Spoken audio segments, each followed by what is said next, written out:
사도행전 17장 27절 말씀 읽겠습니다. 이는 사람으로 하나님을 혹 더듬어 찾아 발견케 하려 하심이로되 그는 우리 각 사람에게서 멀리 떠나 계시지 아니하도다. 아멘. 오늘은 이 말씀을 통하여 가까이 계신 하나님, 이런 제목으로 하나님의 말씀을 살펴보도록 하겠습니다. 가까이 계신 하나님. 사람이 하나님께 불순종하게 되었을 때 영적으로 죽고 말았습니다. 죽음이란 소멸되는 것이 아니라 분리를 뜻합니다. 육적 죽음은 영혼과 육체가 분리되는 것이고, 영적 죽음은 하나님과 사람의 영혼이 분리되는 것입니다. 따라서 영적 사망에 처한 모든 사람들은 본능적으로 하나님이 없다고 생각합니다. 그리고 이것은 모든 시대에 걸쳐 모든 사람의 신앙이 되고 말았습니다. 비록 진보적인 개념을 갖게 된 이후에도 여전히 사람들은 하나님은 아주 멀리 계신 분, 하나님은 도저히 찾기 힘든 분으로 인식하고 있습니다. 하지만 살아계신 하나님은 우리 각 사람에게서 멀리 떠나 계신 분이 아니십니다. 어떻게 우리가 그분 안에서 살며 그분으로 말미암아 기식하고 살아가고 있는데 그분이 없다고 할 수 있겠습니까? 그것은 마치 물고기가 바닷속에서 살아가고 있음에도 불구하고 바다가 없다고 하는 것과 똑같습니다. 어떤 이가 말하기를 나는 50년 동안 살아오면서 하나님의 존재하심을 확인해 봤지만 그런 일은 없었도다. 이것은 하나님이 없다는 증거이다 라고 말합니다. 하지만 그 사람의 말은 이렇게 수정되어야만 합니다. 당신은 50년 동안 영적 사망에 처한 자입니다 라고 수정해야 될 필요가 있는 줄로 믿습니다. 오늘 본문 말씀을 읽어보십시오. 사도행전 17장 27절 28절 말씀이 계시적인 진리가 이렇게 기록되어 있습니다. 이는 사람으로 하나님을 혹 더듬어 찾아 발견케 하려 하심이로되 그는 우리 각 사람에게서 멀리 떠나 계시지 아니하도다. 우리가 그를 힘입어 살며 기동하며 있느니라. 하나님께서 사람에게 가까이 계심은 성경 계시의 가르침입니다. 하나님께서 범죄한 첫사람 아담을 찾으셨다는 증거가 바로 첫 번째 우리에게 나타난 증거가 되겠습니다. 범죄한 아담이 하나님의 낯을 피해 에덴 동산 나무 사이에 숨어 있었습니다. 하지만 하나님께서는 숨어있는 아담에게 가까이 다가오셔 이렇게 찾으셨습니다. 창세기 2장 9절 말씀처럼 아담아 네가 어디 있느냐. 사람들은 하나님을 찾지 않습니다. 사람들은 본능적으로 하나님을 멀리합니다. 그러나 하나님께서는 범죄한 죄인들을 찾으러 가까이 다가오십니다. 사람은 하나님이여 어디 계시나이까 라고 부르짖지는 않지만 하나님께서는 아담아 네가 어디 있느냐고 찾으십니다. 하나님께서는 구약시대 때에는 그의 택한 선지자들을 통해서 사람들에게 가까이 다가오셨습니다. 하나님께서 자신의 목소리로 하면 사람들이 경악하고 놀랄 것이기 때문에 선지자들의 목소리를 사용하셨습니다. 그렇게 함으로써 사람들의 마음에 좀 더 가까이 다가가고자 함이었습니다. 그 증거가 바로 선민 이스라엘 백성들 가운데 나타나 있지 않습니까? 그들이 두려워 떨 때 모세를 통하여 하나님이 대신 말씀해 달라고 하는 증거가 여기 있습니다. 출애굽기 20장 18절 19절을 보니까 뭇 백성이 우레와 번개와 나팔 소리와 산의 연기를 본지라 그들이 볼 때에 떨며 멀리 서서 모세에게 이르되 당신이 우리에게 말씀하소서 우리가 들으리이다. 하나님이 우리에게 말씀하지 말게 하소서 우리가 죽을까 하나이다. 범죄한 인생들은 거룩하신 하나님을 보거나 들을 때 죽게 된다는 본능적인 생각을 갖고 있습니다. 따라서 그리고 신약시대 때 들어와서는 하나님은 더욱더 가까이 우리에게 다가오셨습니다. 그것은 바로 그 아들을 통해서 우리에게 직접 말씀하셨기 때문입니다. 태초에 하나님과 함께 계셨고 그 말씀이 육신이 되어 사람 가운데 거하심에 사람들이 그 영광을 보았다고 합니다. 바로 예수 그리스도를 말씀하는 것 아닙니까? 요한복음 1장 14절을 보니까 말씀이 육신이 되어 우리 가운데에 거하심에 사람들 가운데 하나님의 실제로 거하셨대요. 우리가 그 영광을 보니 아버지의 독생자의 영광이요 은혜와 진리가 충만하더라. 구세주 예수께서 이 땅에 오신 목적은 죄로 인하여 잃어버린 바 된 자들을 찾기 위함 아니었습니까? 누가복음 19장 10절이 말합니다. 인자에 온 것은 잃어버린 자를 찾아 구원하려 함이니라. 그리고 구세주 예수께서 십자가의 구속사건을 마친 후 부활 승천하신 이후에는 보혜사 성령께서 이 땅에 강림하셨습니다. 제3위 위격 성령 하나님께서는 오순절날에 불같이 바람같이 이 땅에 임하셨습니다. 그리스도가 우리와 함께 거하셨다면 성령께서는 더욱더 가까이 우리 안에 거하십니다. 그러니 얼마나 가까이 다가오신 것입니까? 고린도전서 3장 16절 말씀을 보니까 너희가 하나님의 성전인 것과 하나님의 성령이 너희 안에 거하시는 줄을 알지 못하니요. 이제 보혜사 성령께서는 각 사람의 양심 가운데 죄에 대해서 의에 대해서 장철 심판에 대하여 책망하고 계십니다. 요한복음 16장 7절 8절 말씀을 보세요. 내가 그를 너희에게로 보내리니 그가 와서 죄에 대하여 의에 대하여 심판에 대하여 세상을 책망하시리라. 이처럼 우리는 구약시대 때의 성부 하나님, 신약시대 때의 성자 예수님, 그리고 지금의 성령 시대를 통하여서 하나님께서 우리에게 더욱더 가까이 다가오심을 깨닫게 됩니다. 뿐만 아니라 만일 여러분이 영적인 것을 깨달은 자라면 하나님의 존재하심을 통해서도 그분이 우리에게 가까이 계심을 알 수 있게 됩니다. 첫 번째는 창조 역사와 관련해서 하나님이 우리에게 가까이 계십니다. 성경에 계시된 하나님은 바로 하늘과 땅을 지으신 그 창조주 하나님이십니다. 그것을 시편 기자, 구약의 시편 기자는 시편 33편 6절에서 이렇게 증거합니다. 여호와의 말씀으로 하늘이 지음이 되었으며 그 만상이 그 입기운으로 되었도다. 그리고 신약시대 때 요한은 요한복음 1장 3절에서 이렇게 성령의 감동을 받아 증거합니다.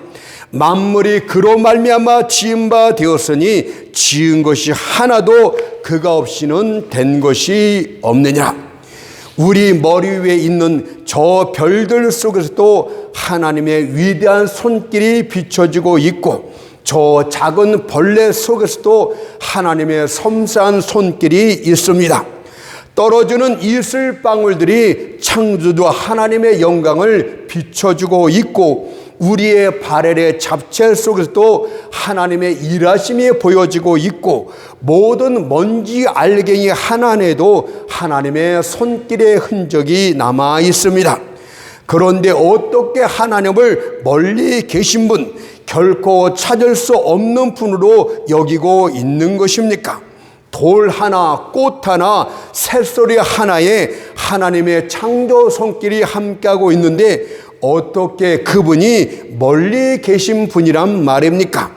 여러분들의 맥박을 치고 계신 분이 바로 하나님이시고 여러분들의 호흡하는 공기조차도 그분으로부터 나오고 있다는 것을 알지 못하십니까? 따라서 만일 이성이 있는 자라면 자연 관찰을 통해서 경험을 통해서 하나님이 아주 가까이 계심을 느끼게 될 줄 믿습니다. 그래서 로마서 1장 20절이 이렇게 증거를 한 것입니다. 창세로부터 그의 보이지 아니하는 것들 곧 그의 영원하신 능력과 신성이 그 만드신 만물에 분명히 보여 알게 되나니 그러므로 저희가 핑계치 못할지니라.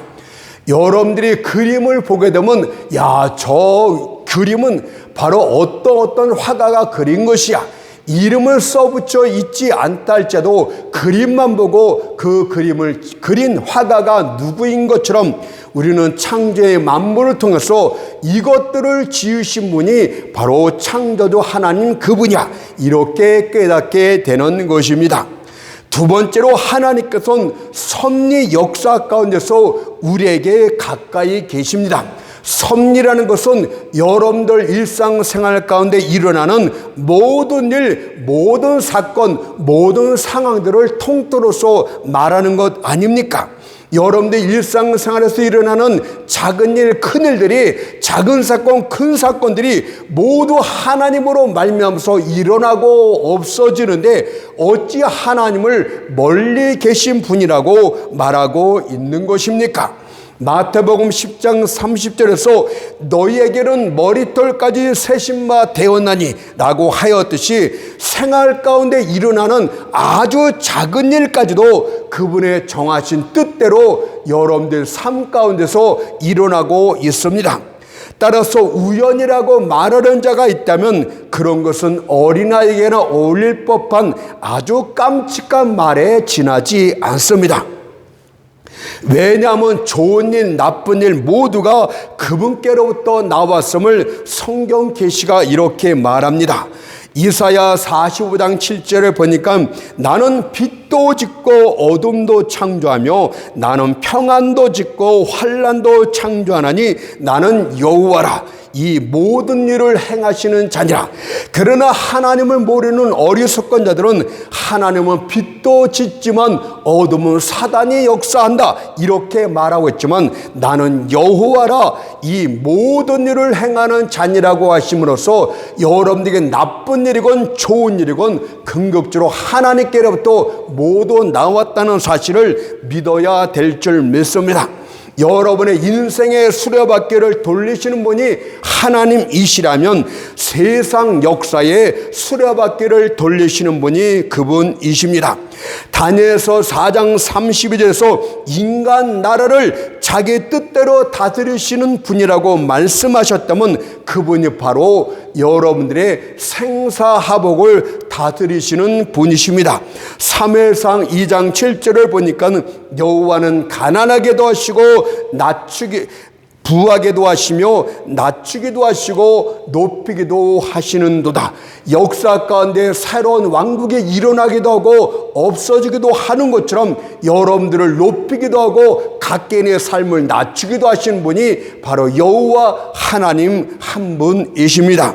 따라서 우리 각 사람에게 가장 가까이 계신 분은 바로 하나님 그분이십니다. 따라서 우리는 이 진리를 이제 우리들에게 한번 적용시켜 보고자 하는데 하나님이 아주 가까이 계시다. 이 진리를 첫 번째는 불경스러운 죄인들에게 잠깐 적용시켜 보고 다음번에는 밝은 측면에서 아주 각성한 죄인들에게 또한 두 번째는 그리스도인들에게 각각 적용시켜 보도록 하겠습니다. 그러면 첫 번째로 하나님이 가까이 계시다는 이 진리를 어두운 측면에서 살펴보도록 합니다. 바로 하나님을 멸시하는 경건치 못한 자들에게 이 진리를 적용시켜 보면 어떻게 되는 것일까요? 여러분은 지금 그분이 보는 바로 앞에서 아주 가까이에서 죄를 저지르고 있는 것입니다. 여러분이 죄를 지을 때마다, 그분을 멸시하고 모독하는 말을 할 때마다 그분이 없는 곳에서 은밀히 하는 것이 아니라 그분의 면전에서 그렇게 한 것입니다. 그분의 귀에다 입을 가까이 대고 욕을 한 것입니다. 아마 여러분들은 그분의 보좌로부터 자신이 멀리 떨어져 있다고 생각할지 모르겠습니다. 그래서 마음 놓고 그분을 욕했을 것입니다. 그러나 하나님은 바로 눈동자처럼 바로 여러분들 앞에 계시다는 것을 알지 못하십니까? 바로 옆에서 불꽃 같은 눈으로 여러분들을 지켜보고 있다는 것을 알지 못하십니까? 여러분들, 사람들은 어떤 일을 욕하다가도 그가 가까이 다가오게 되면 쉬 하고 하던 욕을 멈추게 됩니다. 하지만 여러분들은 그분의 궁정 안에서, 그분이 보는 눈 앞에서 그분의 귀에다 대고 그분을 욕한 것이었습니다. 그러니 여러분들 죄가 얼마나 불경스럽고 하나님을 모독하는 죄입니까? 뿐만 아니라 하나님이 가까이 계시다는 사실은 하나님을 절대 속일 수 없다는 진리가 성립합니다. 여러분들 앞에 책이 펼쳐져 있듯이 하나님 앞에는 여러분들의 생각과 마음이 활짝 펼쳐져 있습니다. 여러분의 인쇄가 뚜렷한 책을 읽어내려 가듯이 하나님께서도 여러분들의 마음을 훤히 읽어내려 가십니다. 그런데 어떻게 하나님을 속일 수 있단 말입니까? 갈라디아서 6장 7절에서 이렇게 반문합니다. 하나님은 만유리 여김을 받지 아니하나니, 하나님은 여러분들 말에, 여러분들이 거짓된 말에 절대 속는 분이 아니고 거짓에 넘어가는 분이 아니라 이 뜻 아닙니까? 히브리서 4장 12절 13절을 보니까 또 마음의 생각과 뜻을 감찰하느니 지으신 것이 하나라도 그 앞에 나타나지 않음이 없고 오직 만물이 우리를 상관하는 자의 눈앞에 벌거벗은 것 같이 드러나느니라고 하지 않았습니까? 아나니아와 삽비라 부부가 제산의 얼마를 감춰둔 후 시체매를 뚝 떼고 베드로 앞에서 이것이 전부입니다 라고 거짓말을 합니다. 그 결과가 무엇인지 아십니까? 그들은 베드로를 속일 수 있었지만은 베드로 안에 계시는 성령님은 절대 속일 수 없었어요. 사도행전 5장 3절 5절을 보세요. 베드로가 가로되 아나니아야, 어찌하여 사단이 네 마음에 가득하여 네가 성령을 속이고 땅값 얼마를 감추었느냐? 이는 사람에게 거짓말한 것이 아니오 하나님께로다. 아나니아가 이 말을 듣고 엎드러져 혼이 떠나니 이 일을 듣는 사람이 다 크게 두려워하더라. 따라서 사람에게 거짓말하는 것은 사소한 일일지 모르겠습니다. 그러나 하나님 앞에 거짓말하는 것은 미친 짓입니다. 경건치 못한 여러분이요, 항상 하나님을 멸시하고 조롱하시는 여러분들이요, 여러분들의 죄는 바로 하나님 앞에서, 그분의 눈동자 앞에서 죄를 범하는 것이고, 여러분들의 모든 말들을 거짓된 말은 하나님 앞에 통하지 않는다. 이것이 여러분들에게 해주고 싶은 말이 되겠습니다. 심판날에 하나님이여 내가 언제 그렇게 했습니까? 하나님이 여러분들 앞에 모든 사건들을 낱낱이 보여주게 될 때 여러분들은 입이 넓게도 할 말이 없게 될 줄 믿습니다. 그러면 이제 이 사실을 밝은 측면에서 한번 살펴보도록 합니다. 이것을 첫 번째는 각성한 죄인들에게 살펴보도록 합니다. 각성했다는 말은 이제 깨닫고 성령의 감동받아 깨닫고 하나님을 찾고자 하는 이들에게 말하고 있다 이 뜻 아닙니까? 각성한 죄인들은 하나님이 가까이 계신다는 이 진리를 통해서 무엇을 깨닫게 되냐면 근극적으로 그리스도를 만나게 된다 이 뜻입니다. 어떤 이들은 자신이 원하기만 하면 한순간이라도 하나님과 더불어 화평을 누리며 성령 안에서 기쁨을 누릴 수 있다고 착각을 합니다. 물론 하나님께서 그들을 특별히 기쁨의 상태로 인도해 주고 죄에 대한 회개를 허락해 주실 수 있을지도 모르겠습니다. 그러나 내 경험상 대부분의 경우 죄인들이 그리스도를 만나게 되는 과정은 그리 호락호락한 것이 사실은 아닙니다. 우리들이 성령으로 말미암아 죄를 각성하기 시작할 때 우리들은 자신들이 지었던 죄를 깨닫게 됩니다. 죄의식도 느껴지게 됩니다. 그래서 열심히 눈물을 흘리며 주를 찾게 됩니다. 그렇지만 주 안에서 믿음을 통해 의롭게 된다는 진리 가운데는 아직 도달하지 못한 상태일 때 여러분들은 몸부림을 치게 되는 것입니다. 그래서 여러분들은 여러 번 골방에 들어가서 부르짖기 시작합니다. 한 번도 아니고 두 번도 아니고 너무나도 자주 고뇌 찬 기도를 드리면서 무릎을 꿇게 됩니다. 그러나 그들은 여전히 그리스도께서 자신을 향해서 미소 짓고 있다는 것을 느끼지 못하고 있습니다. 그래서 그들은 이렇게 말하지 않습니까? 주여, 당신께서는 자신에게 찾아오는 모든 사람들을 받아주시겠다고 말씀하지 않았습니까? 그러나 당신은 나를 거절하고 있는 것 같습니다라고 눈물 뿌리면서 회개하기 시작하며 몸부림을 칩니다. 하지만 애통하는 죄인들이여, 용기를 내도록 하십시오. 지금 여러분들이 주님을 만나고 그리스도를 찾고자 하는 그 모습 자체가 바로 그리스도를 만날 수 있을 것이라는 유익한 징조의 한 모습이기 때문입니다. 그리스도를 찾고 있지만은 아직 찾지 못한 여러분들에게 유익한 징조가 바로 그것입니다. 여러분들이 한 가지 목적, 오직 그리스도를 만나야 되겠다는 이 한 가지 목적을 몰입하고 있을 때 여러분들은 반드시 주님을 만나게 됩니다. 성경 속에 있는 주님이 아니라 바로 나의 삶 가운데서 내 죄를 짊어지시고 돌아가신 예수를 직접 만나게 된다, 이 뜻 아닙니까?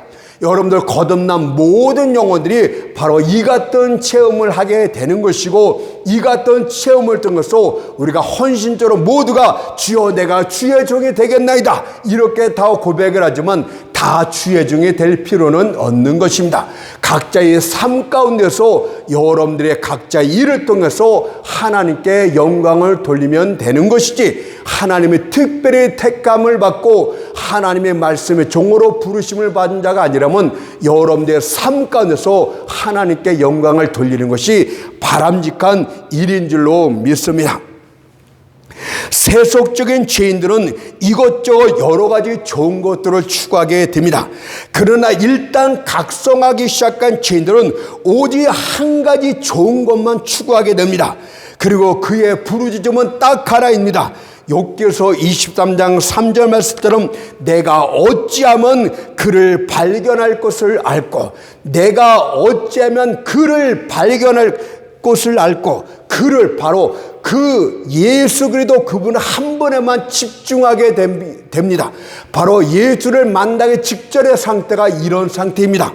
다른 거 다 필요 없어. 내가 어찌하면 그를 발견할 것을 알고, 어찌하면이라는 것은 무엇입니까? 그런 방법이 도대체 무엇인가? 어떻게 하면 그분을 찾을 수 있을까? 어떻게 하면 나 같은 죄인이 죄를 용서받고 그분 앞에 그분과 합평가 될 수 있을까? 이런 것에 몰입한 상태가 바로 예수를 만나기 직전의 상태라는 사실을 알지 못하십니까? 죄인이 진실로 각성하게 되면 자신의 죄를 깨닫는 그 순간부터, 그 순간에서는 그의 발밑에 세상 황금을 다 갖다 놓는다 할지라도 그들은 이렇게 말합니다. 그런 것도 다 집어치우시오. 나는 예수 그리스도 그분을 만나는 것이 나의 최고 목표요. 나는 다른 거 다 필요 없습니다. 이런 고백 여러분 해보지 않았습니까? 이 고백이 나오게 됩니다. 비록 그에게 육체적인 기쁨과 즐거움을 다 제공한다 할지라도 그의 유일한 대답은 이것입니다. 내가 어찌하면 그를, 예수를 발견할 것을 알고 이것 하나만 보이게 된다는 사실을 여러분들 다 경험하지 않았습니까? 바로 이것이 예수를 만나기 직전에 각성한 죄인들의 마음의 상태고 성령께서 그 마음을 주장하신 증거가 됩니다. 어떤 사람이 자신의 소망을 한 곳에 집중한다는 것은 복된 일입니다. 또한 그 한 가지 소망이 예수 그리스도 한 분에게 고정되어 있다면 반드시 사도행전의 말씀처럼 유쾌하게 되는 날이 여러분들에게 다가옵니다. 왜냐하면 그것 자체가 하나님께서 그 안에서 역사하고 있다는 증거이기 때문입니다. 어떤 죄인들은 단순한 종교의식으로 만족해 합니다. 다른 어떤 죄인들은 성찬식의 떡과 포도주로 만족해 합니다. 또 다른 어떤 죄인은 설교 듣는 것으로 만족해 합니다. 이들은 약간 각성을 했어요. 그래서 성찬식에 들어가면 내가 이제 하나님과 다 화평이 끝났구나, 하나님과 화평하게 되었구나, 어떤 교회 가서 설교를 듣는 그 순간에 이제 다 되었다, 여기서 끝나는데 이것은 각성한 상태가 아닙니다. 진짜 각성한 죄인은 이렇게 말해요. 떡이나 포도주는 나를 만족시키지 못하도다. 나는 오직 그리스도를 만나기를 원한다. 단순한 종교의식들은 내게 아무것도 아니다. 나는 구세주의 겉옷을 필요하지 않는다. 나는 구세주 그분 자신을 만나기를 원할 뿐이다 라고 외치게 되는 것입니다. 그렇다면 지금 여러분들은 어떤 상태입니까? 이 한 가지 소망만을 갖고 있습니까? 그 한 가지 소망이 예수를 만나는 것, 이 하나에 집중되어 있습니까? 예수의 피로 여러분들 자신의 모든 죄가 깨끗이 씻김 받는 것을 기뻐하고 있고 원하고 있습니까? 그렇다면 이제 곧 여러분들은 주를 만나게 됩니다. 소경 바디메어가 모든 장애물에도 불구하고 오직 예수만을 향해서 부르짖고 찾았을 때 예수께서 가던 발걸음을 멈추고 소경 바디메어를 찾으시고 구원해 내셨습니다. 마가복음 10장 46절 49절 말씀을 보세요. 소경 거지 바디메오가 길가에 앉았다가 나사렛 예수시란 말을 듣고 소리질러 가로되 다윗의 자손 예수여 나를 불쌍히 여기소서 하거늘 많은 사람이 꾸짖어 잠잠하라되 그가 더욱 심히 소리질러 가로되 다윗의 자손이여 나를 불쌍히 여기소서 하는지라. 예수께서 머물러 서서 저를 부르라 하시니 저희가 그 소경을 부르며 이르되 안심하고 일어나라 너를 부르신다 하매. 저는 소경 바디메의 말을 듣고서 한 가지 더 첨가해 주고 싶습니다. 한 가지 목적, 예수를 찾는 목적에 간절함을 더하라 라고 권면하고 싶습니다. 소경 바디메오가 그렇게 했기 때문입니다. 어떤 사람들은 입술로는 외치지만 간절함의 깊이가 없는 자들이 있습니다. 그것은 가슴에서 우러나오는 것이 아니라 단지 입술에서 나오는 얕은 샘에 불과합니다. 물론 이들은 절대 위선자가 아닙니다. 그러나 간절함이 부족하기 때문에 그들의 외침은 피상적인 것에 불과합니다. 피상적인 외침은 두 마리 토끼를 쫓는 것이요 이런 자들은 예수를 만나지 못합니다. 그렇다면 각성한 죄인 된 여러분요, 과연 여러분들은 예수를 만나기 위해서 어떻게 하고 있습니까? 여러분의 한숨은 진실된 것입니까? 여러분의 신음은 마음에서 우러나오는 진정한 신음입니까? 여러분의 뺨에서 흘러내리는 눈물은 진정한 회개의 눈물입니까? 그것은 정말 당신의 영이 슬퍼하는 증거입니까? 만약 이런 모든 것들이 여러분들의 깊은 영에서 나온 것이라면 이제 여러분들은 주의 사랑을 덧입게 될 것입니다. 비록 주의 자비하심이 지체된다 할지라도 그것은 반드시 찾아오게 될 것입니다. 그러니 계속 기도하십시오. 그러면 여러분은 하나님의 영광의 소망 가운데서 기뻐하게 될 줄 믿습니다. 두 번째로 이 진리를 그리스도인들에게 적용하게 된다면 이것은 어떤 교훈이 될까요? 그분의 임재하신 가운데서 항상 거하라 이 뜻입니다. 그분이 항상 가까이 계신다면 어느 곳에 가든 어떤 상황을 만나든 간에 그분의 임재하신 가운데 그분 안에 거하는 삶을 살라는 교훈이 되는 것입니다. 하나님의 임재하심에는 일반적인 임재하심과 특별한 임재하심이 있습니다. 이 두 가지가 어떻게 다릅니까? 성도들은 특별한 임재하심 가운데 거해야 됩니다. 먼저 일반적인 임재하심이란 모든 것에 편지하고 계시는 하나님의 임재성을 뜻합니다. 하나님은 지극히 높은 하늘에도 지금 계시지만 동시에 지극히 낮은 지옥에도 지금 이 순간에 동시에 거하고 계십니다. 과연 하나님의 임재에서 벗어날 곳이 단 한 곳도 없는데, 단 1초도 존재할 수가 없는데 어떻게 하나님의 임재에서 벗어날 수 있다고 생각하십니까? 하나님은 피조물이 아니기 때문에 여기 있다가 빨리 저쪽으로 옮기시는 분이 아니에요. 그분은 모든 것에 동시에, 모든 시간에 동시에 다 모든 것에 함께 임재해 계시는 영원하신 하나님이십니다. 깊고 깊은 골짜기, 인간의 최초의 발길이 닿지 않는 곳에도 하나님은 이미 임재해 계시고, 고요한 물결이 잠들어 있고 모래들도 영원한 침묵 속에도 깨어있지 않은 깊은 바다 속에도 하나님은 임재해 계시며, 여러분들이 아침 날개를 빌려 바다 가장 먼 곳까지 날아간다 할지라도 이미 거기에 하나님이 임재해 계십니다. 그래서 시편 139편 7절 8절에서 내가 주의 신을 떠나 어디로 가며 주의 앞에서 어디로 피하리까? 내가 하늘에 올라갈지라도 거기 계시며 은비에 내 자리를 펼지도 거기 계시니이다. 어떤 이는 교회 안에 들어와야만 하나님이 임재해 계신 줄 착각합니다. 불황배들이 악한 사람들이 여러분들이 에워싸면은 여기는 하나님이 없다고 생각을 합니다. 전쟁의 포화가 있고 폭탄이 터지는 곳에서는 하나님이 안 계시다고 생각하는데 거기도 하나님은 임재해 계십니다. 그러니 하나님의 임재가 가신 가운데 항상 고하십시오. 총알이 날아오다가도 피해 가게 될 줄 어찌 알겠습니까? 하나님의 뜻이라면 얼마든지 그렇게 될 수 있겠죠. 그러나 여러분들 성도들에겐 특별한 임재하심이 있습니다. 이것은 성도들과 함께하는 임마누엘의 하나님, 또 어떤 장소를 따지면 여호와 삼마, 이런 것이 되겠습니다.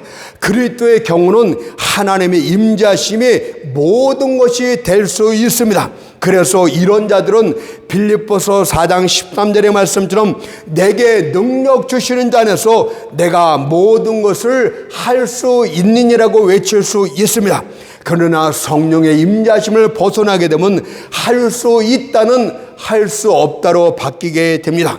요한복음 15장 5절 말씀처럼 나를 떠나서는 너희가 아무것도 할 수 없느냐. 그러면 하나님의 임재하심 가운데 거하는 증거는 도대체 무엇입니까? 여러 가지를 말할 수 있겠지만 짧은 설교 시간에 두어 가지만 말씀드리고 마치겠습니다.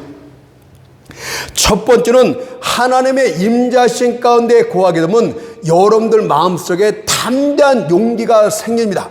여러분들이 천성대로 갖고 있지 않았던 담대한 용기가 마음 가운데 있게 됩니다. 과연 우주 만물을 창조하시고 만물을 주관하시고 다스리시는 절대 주권자가 함께 있는데, 그 안에 거하고 있는데 무엇이 두렵고 무엇이 불안하단 말입니까? 과연 살아계신 하나님이 내 편인데 누가 여러분들을 공격하여 이길 수 있단 말입니까? 다윗이 골리앗을 맞대면할 때 했을 때 한 말이 바로 담대한 용기고, 그것이 하나님의 임재 가운데 있는 자들만이 할 수 있는 말이 되겠습니다. 이스라엘 모든 사람들은 거인 골리앗을 두려워하여 숨어 머리조차 들지 못했을 때 소년 다윗은 홀로 나아가 거인 골리앗 앞에서 이렇게 외칩니다. 사무엘상 17장 45절 말씀 보니까 너는 칼과 창과 단차로 내게 오려니와 나는 만군의 여호와의 이름 곧 네가 모욕하는 이스라엘 군대의 하나님의 이름으로 내게 가노라. 하나님의 이름이 곧 하나님의 그분 아닙니까? 자기의 이름을 위해서 큰 역사를 하실 그분을 말씀하고 있는 것 아닙니까? 그런 후에 손에 들고 또 물맷돌을 힘껏 던졌을 때 물맷돌이 골리앗의 이마에 박혀 그가 그 자리에서 즉사하고 말았습니다. 이것은 지금도 마찬가지입니다. 여러분들이 하나님의 임재 가운데 거하고 있다면 골리앗 같던 큰 고난이 닥쳐온다 할지라도 여러분들은 두려워하지 않고 담대하게 이렇게 외치게 됩니다.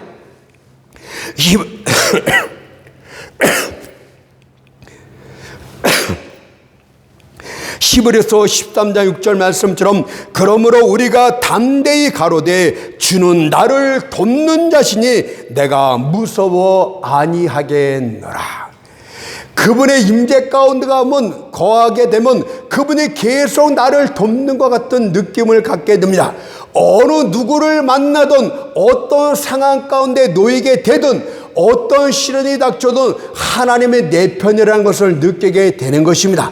그래서 그들은 주는 나를 돕는 자시니 내가 무엇을 두려워하리요 이렇게 말하게 되고 모든 고난을 피해 도망치는 자가 아니라 극복해 나가게 되는 것입니다. 여러분들 성령의 임재 가운데 거하는 그리스도인들의 모습은 그래서 마치 산비탈을 내리다리는 금류와 똑같습니다. 저수지의 고인물은 추운 겨울날에 꽁꽁 얼게 됩니다. 그러나 산비탈을 내리달리는 금류는 겨울 여왕의 공격 앞에도 모든 차디찬 시련 앞에서도 그런 거에 굴하지 않고 비웃기라도 하듯이 자기 갈 길을 달릴 뿐입니다. 두 번째로는 하나님의 임재 가운데 거하는 자들은 안전합니다. 그냥 똥배짜로 담대한 게 아니라 실제로 안전할 수 있습니다. 여러분들 중국은 죽의 장막이라고 말하고 있습니까? 하나님이 우리를 도우실 때는 불의 장막이라고 말하는 것이 옳습니다. 왜냐하면 하나님이 우리의 불방패가 되어서 우리를 지키고 있기 때문입니다. 만일 이 시간에 성령의 신령한 기름을 여러분들 눈에 바르게 된다면 여러분들 주변을 둘러싸고 있는 하늘의 불말과 불병거를 보게 될 줄 믿습니다. 아람 군대가 쳐들어와서 하나님의 사람 엘리사를 잡으려 할 때 그 성을 에워싸고 있었을 때 엘리사가 두려워 떠는 사환에게 이렇게 말합니다. 그 사환을 위해서 이렇게 기도했습니다. 열왕기 6장 17절에 보세요. 기도하여 가로되 여호와여 원컨대 저의 눈을 열어서 보게 하옵소서 하니 여호와께서 그 사안의 눈을 여심해 저가 보니 불말과 불병거가 산에 가득하여 엘리사를 둘렀더라. 오늘 여러분들 눈에도 보이게 될 줄 믿습니다. 또한 아수르 군대가 이스라엘을 쳐들어와서 예루살렘 성읍을 에워쌉니다. 아수르 왕 사네립이 히스기야 왕을 멸시하며 항복을 권하는 편지를 보내게 됩니다. 그러자 히스기야가 그 편지를 여호와 앞에 펼쳐놨고 이렇게 기도를 합니다. 열왕기하 19장 15절 16절 말씀 보세요. 그릇들 위에 계시는 이스라엘 하나님 여호와여 주는 천하만국의 홀로 하나님이시라. 주께서 천지를 조성하셨나이다. 여호와여 귀를 기울여 들으소서. 여호와여 눈을 떠서 보시옵소서. 사네립이 사신 하나님을 해방하여 보낸 말을 들으시옵소서. 과연 그렇게 기도했을 때 어떤 결과가 나타났습니까? 열왕기하 19장 35절 말씀 보니까 이 밤에 여호와의 사자가 나와서 아수르 진에서 군사 18만 5천을 친지라. 아침에 일찍에 일어나 보니 다 송장이 되었더라.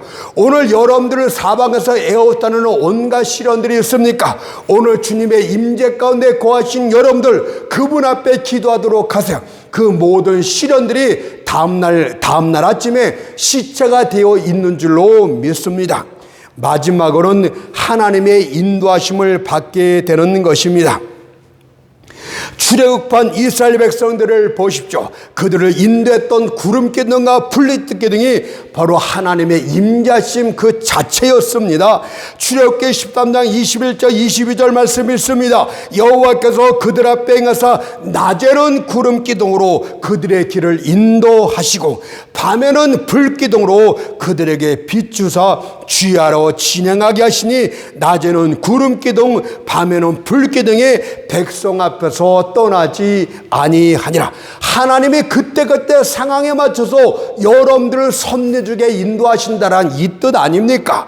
구름기둥과 불기둥이 그들을 바다로 인도했습니까? 그러자 그들이 어찌하여 하나님이 우리를 홍해 앞으로 인도하셨는고 우리를 바다에 수상시키려 하시는가 불평했습니까?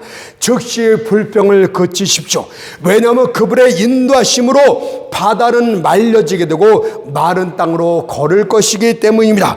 그들이 바다를 비껴서 우회했다면 오랜 시간이 걸렸을 것이지만 바다 한건데 난 마른 땅을 밟고 지나감으로써 그들은 빠르게 그 자리를 고속도로를 달리시듯이 통과할 수 있었으니 하나님의 인도하심을 믿도록 하세요. 또한 구름기둥과 불기둥이 광야로 인도했습니까? 그래서 그들이 이렇게 울부짖습니까? 이 황량한 광야에서 우리가 무엇을 먹고 마신단 말인가? 우리를 굶어 죽게 하려 하시는가? 불평하고 있습니까? 즉시 불평을 멈추십시오. 하나님께서 그들에게 하늘의 만나를 광야 40년 생활 동안 내리셨기 때문입니다. 또한 반석을 내어 마실 물을 공급해 주셨기 때문입니다. 그러니 여러분도 구름기둥과 불기둥 하나님의 임재하심을 따라 앞으로 나아가도록 하세요. 비록 그분의 인자하심이 지그재그로 간다 할지라도 이해하지 못한다 할지라도 그냥 따라가도록 하세요. 그것이 가장 안전한 길입니다. 그래서 마침내 그들이 적각거리는 약속의 땅 가나안에 도착했을 때 이렇게 노래를 했습니다. 시편 110편 7절에 보니까 바른 길로 인도하사 여러분들 하나님이 잘못 인도했다가 항상 불평하지만 바른 길로 인도하사 거할성에 이르게 하셨도다 라고 그들이 노래했습니다. 다윗은 그래서 자신의 삶 가운데서 하나님의 인도하심과 관련해 이렇게 노래했습니다. 다윗처럼 온갖 고난을 겪은 자가 얼마나 많습니까? 자기는 반드시 죽을 것이라고 외쳤던 자가 다윗이었는데 다윗이 인생 말년에 그 모든 것들이 환난도 하나님의 인도하심 가운데 하나였다고 이렇게 노래를 합니다. 여러분들이 잘 알고 있는 시편 23편 1절 4절입니다. 여호와는 나의 목자시니 내가 부족함이 없으리로다. 양을 인도하시는 주의 목자, 그가 나를 푸른 초장에 누이시며 쉴만한 물가로 인도하신도다. 푸른 초장과 쉴만한 물가로만 인도하신 거 아니에요. 내가 사망의 음침한 골짜기로 갈지도 그도 죽을 고비를 많이 넘겼다 이 뜻입니다. 해를 두려워하지 않을 것은 주께서 나와 함께 하심이라. 주의 임재하심이 있었다 이것 아닙니까? 끝으로 여러분들 하나님의 임재하심 가운데 살게 되면 반드시 영광을 보게 됩니다. 모세가 광야 거친들 가운데 있었습니까? 그러나 그는 가시떨기 나무 가운데에도 임하시는 하나님의 영광을 보게 됩니다. 출애굽기 3장 2절 말씀 보니까 여호와의 사자가 떨기나무 불꽃 가운데서 그에게 나타나시니라. 그가 보니 떨기나무에 불이 붙었으나 사라지지 아니하느니라. 고통의 가시들이 많은 삶을 살고 있습니까? 그 고통의 가시가 많은 가시떨기 나무 가운데 하나님의 영광의 임재하심을 끝날에는 보게 될 줄 믿습니다. 사드락과 메삭과 아벳노가 풀무불 속에 던져졌습니까? 그 풀무불 속에서 하나님의 임재 영광을 체험하게 됩니다. 다니엘서 3장 25절 26절 말씀 보세요. 느부갓네살이 뭐라고 외치고 있는가? 왕이 또 말하여 가로되 내가 보니 결박되지 아니한 네 사람이 불 가운데로 다니는데 사드락과 메삭과 아벳노가 세 사람을 불 가운데 던졌는데 네 사람이 다니래요. 바로 우리 주님이 함께하고 있었다는 뜻 아닙니까? 상하지도 아니하였고 그 넷째의 모양은 신들의 아들과 같도다 하고 느부갓네살이 극렬히 다는 풀무 아구 가까이 가서 불러 가로되 지극히 높으신 하나님의 종 사드락과 메삭과 아벳노고야 나와서 이리로 오라매 사드락과 메삭과 아벳노가 불 가운데서 나온지라. 고통의 불 가운데서 머리카락 하나 손상되지 않고 고깃빛 하나 변하지 않고 그대로 나왔다는 사실을 믿으시기 바랍니다. 마지막으로 다니엘이 사자굴에 던져졌습니까? 그가 그곳에서 하나님의 임재 영광을 체험하게 됩니다. 여러분들, 왕이 말합니다. 다니엘서 6장 20절 22절에서 사시는 하나님의 종 다니엘아, 너희 항상 섬기는 네 하나님이 사자에게서 너를 구원하시기에 능하셨느냐. 다니엘이 왕에게 구하되 왕이여 원컨대 왕은 만세수를 하옵소서. 나의 하나님이 이미 그 천사를 보내어 사자들의 입을 봉하셨으므로 사자들이 나를 상하지 아니하였나이다. 그는 사자굴에서 갈기에 따뜻한 솜잎을 같은 사자 갈기를 뒤집어 쓰고 편안히 포근한 잠을 자고 있었던 사실을 믿으시기 바랍니다. 그러므로 하나님이 우리에게 아주 가까이 계신다는 이 진리를 평생 잊지 마십시오. 그리하면 각성한 죄인들은 반드시 예수 그리스도를 만나고 하나님의 자녀가 되는 축복을 받게 될 것이고, 그리스도는 그분의 임재 가운데서 그분의 인도함을 받고 안전함을 보장받고 사는 만족함을 얻는 하나님의 백성이 되게 될 줄 믿습니다.